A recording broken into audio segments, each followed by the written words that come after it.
The vast expanse of space held countless wonders, but for the Zephyrians, it offered only cold rejection. They were a race unlike any other in the known galaxy, tall and slender, with iridescent skin that shimmered like the surface of soap bubbles. The Zephyrians possessed a beauty that was otherworldly. Yet it was not their appearance that set them apart, but their nature. In a galaxy teeming with warrior races and technological marvels, the Zephyrians stood out like a delicate flower in a field of thorns. They were beings of peace, their society built on principles of harmony and cooperation. Violence was foreign to them, conflict an alien concept. For millennia, they had lived on their home planet, Zephyria, a world of floating islands and gentle breezes. But the galaxy was not a kind place for those perceived as weak. It began with whispers among the starfaring races, whispers of a planet rich in resources, inhabited by beings who couldn't or wouldn't defend it. The Zephyrians, in their innocence, welcomed the first visitors with open arms. They shared their knowledge of art, music, and the delicate balance of nature. In return, they received mockery and disdain. "Look at these weaklings," sneered a Krex commander, his scales glinting in the soft light of Zephyrria's twin moons. "They don't even have weapons. Taking this planet will be easier than crushing a larva." The Zephyrians didn't understand. They offered friendship and were met with hostility. They extended hands in peace and found guns pointed at their hearts. Confusion turned to fear as more alien races arrived, each greedier than the last. The Galactic Council, a loose confederation of the most powerful species, called an emergency session.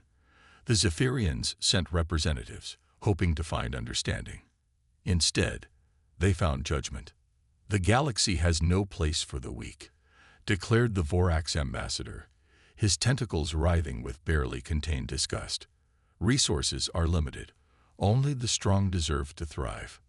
One by one, the members of the council voted. The decision was unanimous. The Zephyrians were to be evicted from their home world. Their planet would be divided among the deserving races, its resources fueling the ever-expanding empires of the strong. Dazed and heartbroken, the Zephyrian representatives returned home. They had one standard galactic month to evacuate their entire population. But where could they go? Every habitable world was claimed, every corner of known space hostile to their kind. Zephyria fell into chaos. For the first time in their history, the Zephyrians felt the sting of betrayal, the bitter taste of injustice. Some suggested they should fight, but they had no weapons, no armies. Others proposed hiding in the depths of their world, but the invaders' technology would easily root them out. In the end, it was Aura, a young Zephyrian scientist, who proposed a solution. "If the known galaxy rejects us," she said, her voice trembling but determined, "then we must venture into the unknown." The plan was desperate, born of necessity rather than choice. They would build great ships, arcs to carry their people into the uncharted regions of space. There, perhaps, they could find a new home, a place where their peaceful nature would not be seen as a weakness to be exploited. As the deadline approached, the Zephyrians worked tirelessly. They poured their artistic souls into the creation of the arcs, each vessel a masterpiece of design. But beauty alone would not save them. They needed speed. They needed stealth. They needed a miracle. On the eve of the evacuation, as the first ships prepared to launch, the sky of Zephyria lit up. The invading fleets had arrived early, impatient to claim their prize. Panic spread through the Zephyrian population. Parents clutched children. Friends clung to each other. All eyes turned fearfully to the heavens. Aura stood at the command center of the lead arc, her heart pounding. This was not how it was supposed to be. They needed more time. But time, like the galaxy itself, had turned against them. "We have no choice," she said, her voice carrying to all the arcs through the communication system. "We launch now. May the winds of fate guide us to safety." With a sound like a million sighs, the great ships rose into the air. The Zephyrians took one last look at their beloved home, tears streaming down their faces. As they accelerated towards the stars, the first shots from the invading fleet seared the air behind them. The journey into exile had begun. Shunned by the galaxy they once called home, the Zephyrians set course for the great unknown. They carried with them not weapons or technology, but hope. Hope that somewhere in the vast cosmos there might be a place for a race that valued peace above all else. Little did they know that their greatest adventure, and their salvation, lay ahead in the most unlikely of places. The vast emptiness of space stretched before the Zephyrian Orcs. Behind them, their homeworld grew smaller and smaller until it was just another twinkling star in the distance. Aura, now the unofficial leader of the Exodus, stood at the main viewport of the lid ship. Her iridescent skin reflected the starlight, creating a dance of colors that belied the heaviness in her heart. "Where do we go now?" asked Zephyr, her young assistant. His eyes were wide with a mixture of fear and excitement. Aura smiled sadly. "To the edges of the known galaxy and beyond. We must find a place where we can be safe." Days turned into weeks, and weeks into months. The Zephyrian fleet pushed further into uncharted space. They passed systems with burning suns and frozen wastes, gas giants swirling with storms, and asteroid fields that threatened to tear their ships apart. But nowhere did they find a suitable home. Food and water, carefully rationed from the start, began to run low. The once cheerful Zephyrians grew quiet and withdrawn. Children no longer played in the ship's corridors, and the beautiful music that had once filled their days fell silent. Then came the raiders. They struck without warning, a motley fleet of ships cobbled together from different alien technologies. These were the outcasts of the galaxy, pirates and marauders who preyed on the weak. And to them, the Zephyrians looked very weak indeed. "Weapons systems offline," reported Zephyr, his voice shaking. "Shields at 20% and falling." Aura closed her eyes, feeling the fear of her people wash over her. They had no way to fight back, no way to defend themselves. It seemed their journey would end here, in the cold embrace of space. But then something extraordinary happened. As the raiders closed in, the Zephyrians did the only thing they knew how to do in the face of adversity. They joined hands, forming chains throughout the ships, and they began to sing. It started as a whisper, a gentle melody that grew in strength and beauty. The song spoke of hope and peace, of the beauty of life, and the connectedness of all things. It resonated through the hulls of their ships and out into space. To everyone's amazement, the raiders' ships began to slow. The attacks ceased. On the view screens, they could see the pirate crews looking confused, weapons lowering. What's happening?" Zephyr asked, his eyes wide with disbelief. Aura shook her head, equally bewildered. "I don't know. But don't stop singing." The lead raider ship hailed them. On the screen appeared a grizzled alien captain, his expression a mixture of awe and suspicion. "What kind of weapon is this?" he demanded. "It's not a weapon," Aura replied gently. "It's who we are. We are the Zephyrians, and we mean you no harm." What followed was unlike anything the Zephyrians had experienced. The raiders, touched by the song, and intrigued by a people so different from any they had encountered, chose not to attack. Instead, they listened to the Zephyrian story. "You're running from the whole damn galaxy," the raider captain chuckled. "Well, ain't that something? You've got guts, I'll give you that." In an unexpected turn of events, the raiders offered to help. They couldn't give the Zephyrians a home, but they could share supplies and information about the uncharted regions of space. "There's a sector, way out on the edge," the captain told them, pointing to a star map. "Weird signals coming from there. Most folks avoid it, but for you, might be worth a look." With renewed hope and replenished supplies, the Zephyrian fleet set course for this mysterious sector. They had survived their first major challenge, not through force or cunning, but through the very nature that the galaxy had deemed weak. As they journeyed on, Aura looked out at the stars with new eyes. "Perhaps," she mused, "what others see as our weakness may yet prove to be our greatest strength." Little did they know that their song had not only saved them, but had sent ripples through space-time, reaching further than they could have imagined. Somewhere, on a little blue-green planet, sensitive instruments picked up an alien melody, beautiful and haunting. The Zephyrians' journey was far from over, but for the first time since leaving their home, they felt a glimmer of true hope. The unknown beckoned, and with it, the promise of a new beginning. The Zephyrian fleet emerged from the depths of uncharted space, their ships battered but their spirits unbroken. Ahead of them lay a solar system unlike any they had encountered before. At its center burned a yellow star, and orbiting it was a small blue-green planet that seemed to call to them. "It's beautiful," Aura breathed, her eyes wide with wonder. The planet before them was a swirl of blues, greens, and whites, oceans, landmasses, and clouds. It looked so much like their lost home that many Zephyrians wept at the sight. As they approached, their sensors picked up something extraordinary: radio waves. Complex, patterned signals that could only mean one thing: intelligent life. "We're not alone," Zephyr said, his voice a mix of excitement and apprehension. "What do we do?" Aura took a deep breath. "We do what we've always done. We extend a hand in friendship." The Zephyrian ships entered the planet's atmosphere, their arrival marked by streaks of light across the sky. People on the surface pointed and gasped, their phones and cameras capturing the moment that would change their world forever. The ships landed in an open field, surrounded by a hastily assembled group of military vehicles and curious onlookers.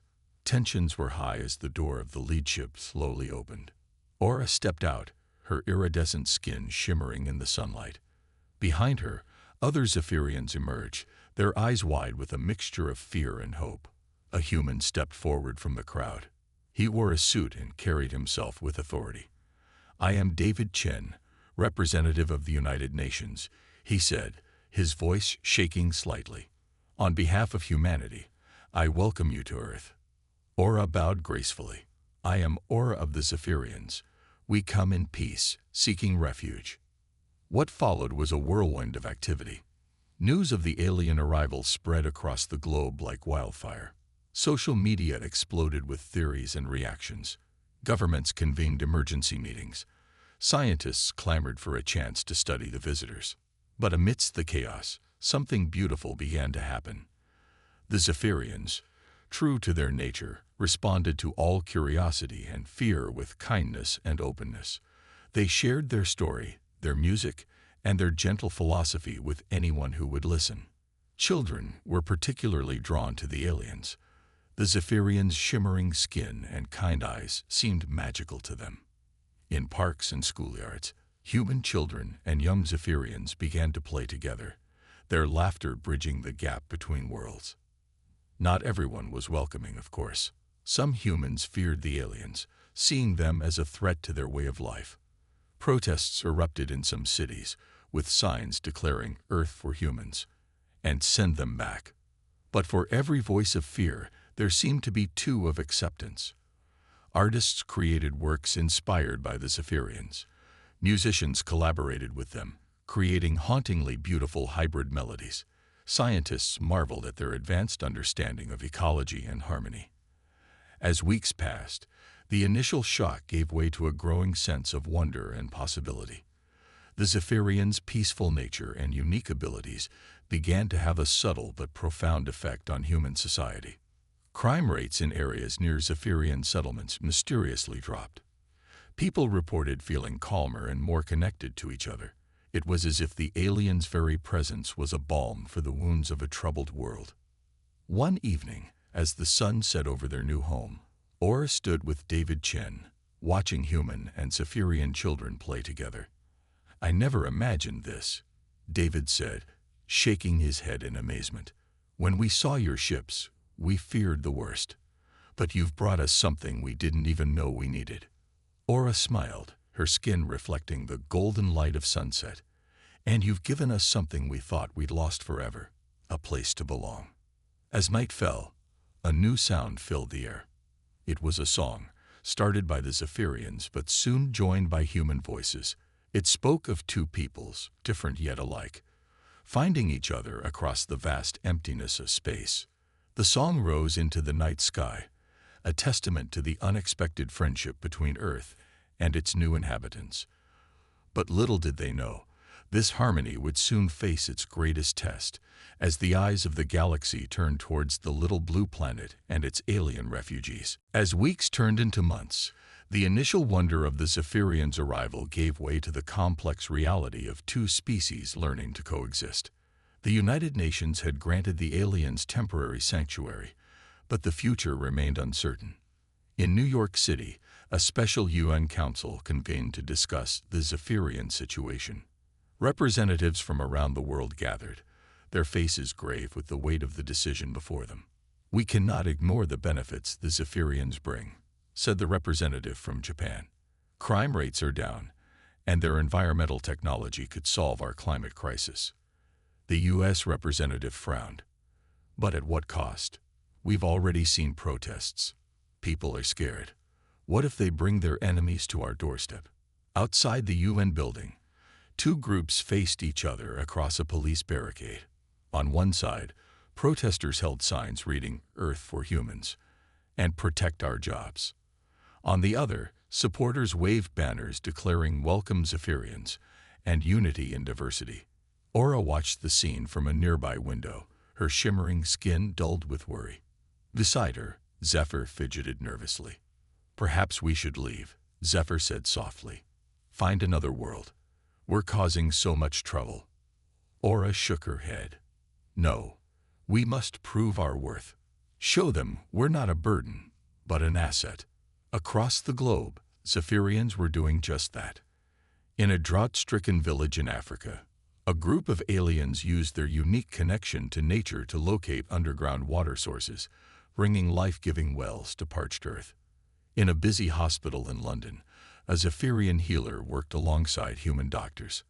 Her touch seemed to accelerate healing, easing pain and speeding recovery in ways that amazed the medical staff. In Silicon Valley, tech companies scrambled to understand and replicate Zephyrian biotechnology. Their organic computers, grown rather than built, promised to revolutionize the industry. But not all interactions were positive. In a small town in the American Midwest, a Zephyrian family woke to find their home vandalized. Angry words spray-painted across their door. The local sheriff, embarrassed and angry, personally helped clean up the mess. "This isn't us," he told the frightened aliens. "We're better than this. Give us time." As the UN debate raged on, a new voice entered the conversation. Dr. Emily Chen, a brilliant young biologist, had been studying Zephyrian physiology. Her findings sent shockwaves through the scientific community. "The Zephyrians aren't just similar to us," she announced at a press conference. "On a genetic level, we're practically cousins. The implications are staggering. We may share a common ancestor." The news spread like wildfire. Overnight, the conversation shifted. If humans and Zephyrians were related, could they really turn their backs on their cosmic family? In the UN Council, the mood changed. The Russian representative, who had been skeptical, now spoke in favor of the aliens.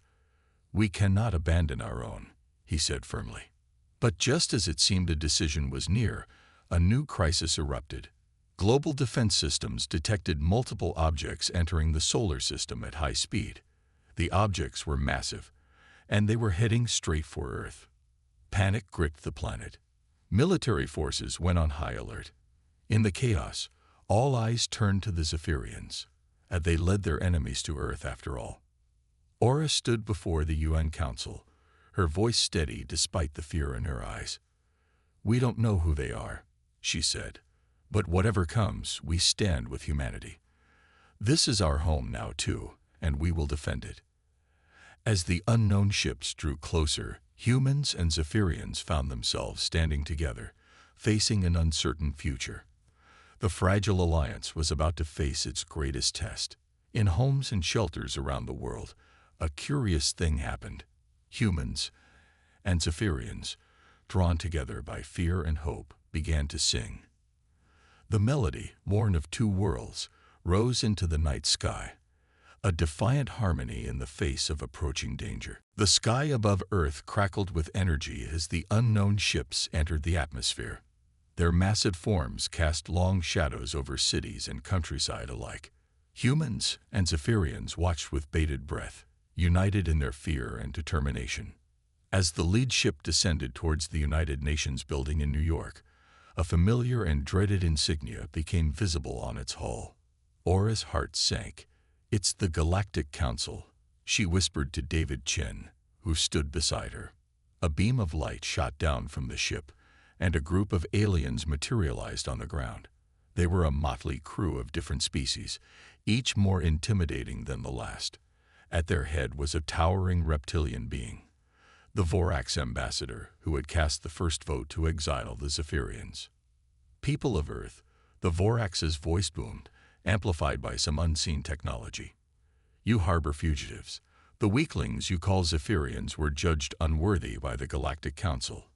Hand them over immediately, or face the consequences." David Chen stepped forward, his voice steady despite his fear. "The Zephyrians are under our protection. They have proven to be valuable members of our society. We will not abandon them." The Vorax's eyes narrowed. "You dare defy the Galactic Council? Your species is even more primitive than we thought. We gave you a chance to surrender them peacefully. Now we'll take them by force." As if on cue, smaller ships detached from the main fleet, heading towards major cities around the globe. Panic erupted in the streets as people fled for shelter. But something unexpected happened.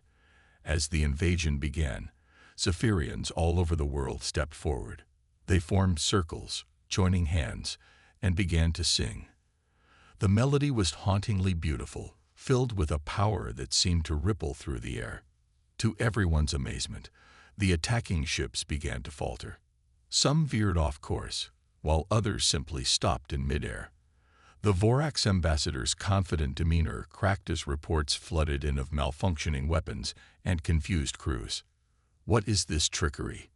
he snarled, turning to Aura. "What have you done?" Aura's voice was calm, but her eyes shone with a newfound strength. "This is who we are, who we've always been.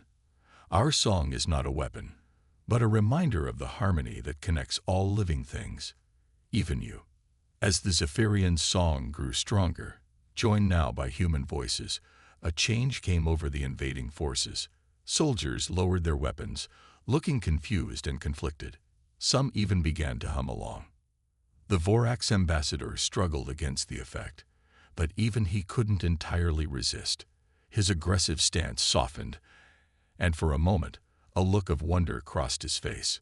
Seizing the moment, David Chen addressed the Galactic Council. "You came here expecting to find weakness, but look around you.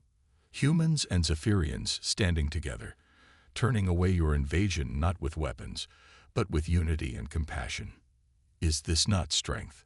A murmur ran through the alien ranks. The Vorax ambassador, shaking off the song's effect, growled, "This changes nothing. The Council's decision stands." But another voice spoke up, a small tentacled being near the back of the group. Perhaps we were hasty in our judgment. There is clearly more to the Zephyrians, and to this young species, than we realized." Others began to nod in agreement. The invasion force was in disarray, the Council divided.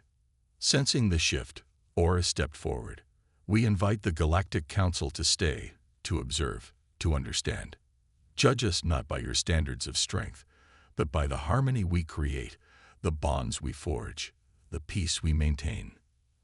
As the sun set on this tumultuous day, the invasion had turned into a tense diplomatic summit.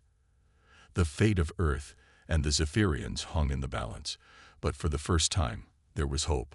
Hope that understanding could prevail over prejudice, that peace could overcome conflict.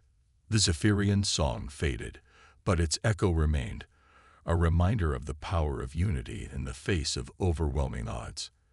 As night fell, humans and aliens alike looked to the stars, wondering what the new dawn would bring. In the days following the Galactic Council's arrival, Earth became the center of an unprecedented intergalactic summit. Representatives from various alien races walked the streets of New York, their curious eyes taking in the sights and sounds of this small blue planet that had defied their expectations. But while diplomats talked, a crisis was brewing. The Zephyrian song had affected the Galactic Council's ships more than anyone realized.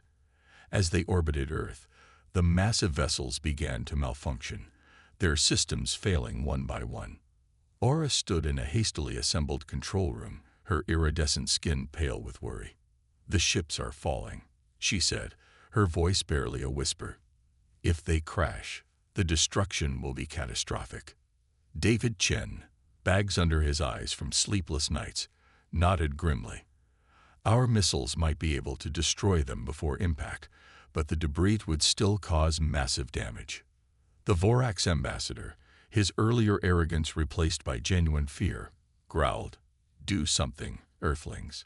This is your fault." As panic began to spread, Zephyr, who had been quietly observing, stepped forward. Perhaps we can guide them down," he said hesitantly. All eyes turned to the young Zephyrian. "Explain," David said, a glimmer of hope in his eyes. Zephyr took a deep breath. "Our song affected their ships. Maybe we can use that connection to control their descent, like guiding a leaf on the wind." It was a desperate plan, but it was the only one they had. As the malfunctioning ships began to drop from orbit, Zephyrians around the world joined in a synchronized song. This time, it wasn't just a melody, but a focused, purposeful harmony. To the amazement of humans and aliens alike, the falling ships began to slow. They moved with grace, like dancers in a cosmic ballet, their descent controlled by the ethereal music of the Zephyrians. Aura, her eyes closed in concentration, led the song. Sweat beaded on her brow as she poured every ounce of her being into the music. Beside her, humans and aliens joined hands, lending their voices to the melody, strengthening the connection. Hours passed in tense anticipation. Slowly, one by one, the massive ships touched down in deserts, open fields, and ocean surfaces around the globe. As the last ship landed safely, a cheer went up from the control room. The Vorax ambassador stared at Aura in disbelief. How did you do that?" Aura, exhausted but smiling, replied, "We've always believed in the interconnectedness of all things. Today, we simply reached out and reminded your ships of that connection." The crisis had been averted, but its impact was far-reaching. News of the Zephyrians' feat spread across the galaxy. The race once dismissed as weak had saved not only Earth but the Galactic Council itself. In the following days, the tone of the intergalactic summit shifted dramatically. The Zephyrians were no longer seen as refugees, but as valued allies with unique and powerful abilities. "We were wrong," the tentacled being from the Council admitted in a formal session. "We judged strength only by the ability to destroy. The Zephyrians have shown us that true strength lies in the power to preserve, to unite, to bring harmony." As the summit drew to a close, a new galactic treaty was proposed. Earth would be welcomed into the galactic community, with humans and Zephyrians together representing their planet. The Zephyrians would be fully reinstated, their unique abilities recognized as a valuable contribution to galactic society. David Chen, signing the treaty on behalf of Earth, couldn't help but smile at the irony. "We thought we were offering you sanctuary," he said to Aura. "But in the end, you were the ones who saved us all." Aura's skin shimmered with joy as she replied, "Perhaps that is the greatest lesson here. No race is truly weak, and no planet is insignificant. We all have something to offer, if only we're given the chance." As news of the treaty spread, celebrations erupted around the world. Humans and Zephyrians danced in the streets, their voices raised in a joyous song that seemed to reach the stars themselves. The melody carried a simple but powerful message to the galaxy: unity, harmony, and peace. 1 year had passed since the historic treaty between Earth, the Zephyrians, and the Galactic Council. The small blue planet that had once been ignored by the galaxy was now a shining beacon of hope and unity. On a warm summer day, a grand ceremony was held in the newly constructed Unity Plaza in New York. Beings from across the galaxy gathered to celebrate the official integration of Earth into the galactic community. The plaza was a marvel of human and Zephyrian architecture, its sweeping lines and shimmering surfaces reflecting the harmony between the two species. Aura stood on the stage, her iridescent skin glowing in the sunlight. Beside her were David Chen and representatives from various alien races. The crowd before them was a sea of diverse faces, humans, Zephyrians, and a multitude of alien species, all united in this moment. Today, Aura began, her voice carried across the plaza by advanced sound systems. We celebrate not just the joining of Earth to the galactic community, but the birth of a new understanding. 1 year ago, we were refugees, shunned, and cast out. Today, we stand as equals, as friends, as family. David stepped forward. The arrival of the Zephyrians changed our world in ways we could never have imagined. They taught us the true meaning of strength, not the power to destroy, but the power to create, to heal, to unite. As if to emphasize his words, a group of children, human and Zephyrian, ran onto the stage, hand in hand. They began to sing, their young voices blending in perfect harmony. The melody spread through the crowd, aliens and humans alike joining in, creating a symphony of unity that seemed to touch the very stars. In the following months, the impact of Earth's inclusion in the galactic community became clear. Zephyrian environmental technology, combined with human innovation, led to rapid advancements in healing Earth's damaged ecosystems. Deserts bloomed, polluted waters cleared, and the air grew cleaner. Human curiosity and adventurous spirit, tempered by Zephyrian wisdom, drove a new age of space exploration. The first joint human-Zephyrian space fleet set out to explore the far reaches of the galaxy, carrying with them a message of peace and unity. But perhaps the most profound change was in the galactic society itself. The story of Earth and the Zephyrians spread, challenging long-held beliefs about strength and worth. Other races, once deemed too weak by the Galactic Council, were given new consideration. The galaxy was learning to value diversity, to see strength in different forms. On the first anniversary of the treaty, Aura and David stood on a balcony overlooking New York City. The skyline had changed, now dotted with Zephyrian architecture and alien embassies. Ships of various designs zipped through the sky, a testament to Earth's new role as a galactic hub. "Did you ever imagine it would turn out like this?" David asked, his eyes reflecting the starry sky. Aura smiled, her skin shimmering with emotion. "In my wildest dreams, I hoped for safety, for acceptance. But this is beyond anything I could have imagined. We found more than a new home. We found a new purpose." As they spoke, a shooting star streaked across the sky. But it wasn't a star. It was the first ship of the new Earth Zephyrian fleet, setting off on its maiden voyage. Its mission: to seek out other displaced races, to offer them the same chance that Earth had given the Zephyrians. "They called us weak," Aura said, watching the ship disappear into the distance. "But we've shown the galaxy that true strength lies in compassion, in unity, in the courage to extend a hand in friendship even in the face of fear." David nodded. "And in doing so, we've all become stronger. Not just humans and Zephyrians, but the entire galaxy." As the night deepened, the city below them hummed with life. Human, Zephyrian, and a dozen other species, all living and working together. The song of unity that had begun with the Zephyrians now echoed across the stars, a melody of hope for all who would listen. The race once shunned by the galaxy had found not just a home, but a family. And together, they had changed the course of galactic history, proving that sometimes the greatest strength comes from the most unexpected places.